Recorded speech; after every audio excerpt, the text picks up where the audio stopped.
নমস্কার। শ্রী আম্মা ভগবান শরণম। এখন আমরা শ্রী পরমজ্যোতি ভগবতী ভগবানের চমৎকার শুনব।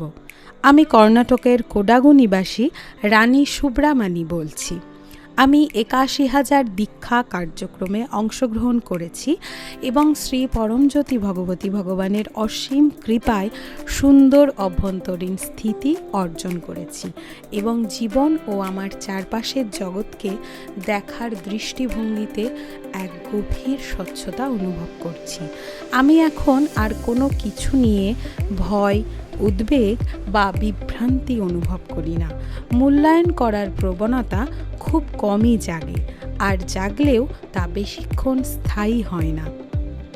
আগে যখনই আমার স্বামী আমাকে অপমান বা অসম্মান সূচক কথা বলতেন, আমি গভীরভাবে আঘাত পেতাম। ফলে প্রায়শই ঝগড়া হতো এবং আমি সেই মানসিক ভার দীর্ঘ সময় ধরে নিজের ভেতরে বয়ে বেড়াতাম। কিন্তু এখন এই ধরনের পরিস্থিতিতেও কোনো আঘাত ভেতরে না রেখে এক গভীর শান্তি অনুভব করি।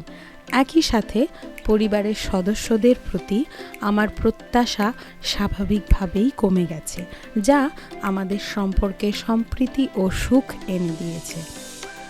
প্রকৃতপক্ষে পরিবার, বন্ধু ও প্রতিবেশীদের সাথে আমার সম্পর্ক অত্যন্ত প্রেমময় ও সুন্দর হয়ে উঠেছে। আমি সকলের প্রতি কারণরহিত ভালোবাসা অনুভব করছি। আমি দুঃখ থেকে মুক্ত বোধ করছি এবং বর্তমান মুহূর্তে পরিপূর্ণভাবে বাঁচতে পারছি। জীবন এখন আনন্দের সাথে বয়ে চলেছে এবং সব কিছু আমার ইচ্ছানুসারেই ঘটছে, কিন্তু স্বয়ংক্রিয়ভাবে।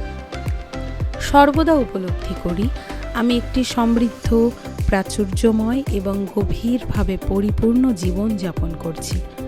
কোনো প্রশ্ন, অনুশোচনা বা অভ্যন্তরীণ সংগ্রাম ছাড়াই সব কিছু যেমন আছে ঠিক তেমনই নিখুঁত মনে হচ্ছে।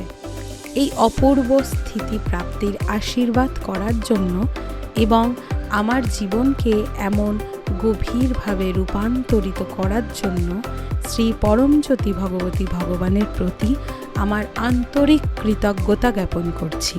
শ্রী পরমজ্যোতি ভগবতী ভগবানের দিব্য চরণ কমলে অনন্ত কোটি প্রণাম।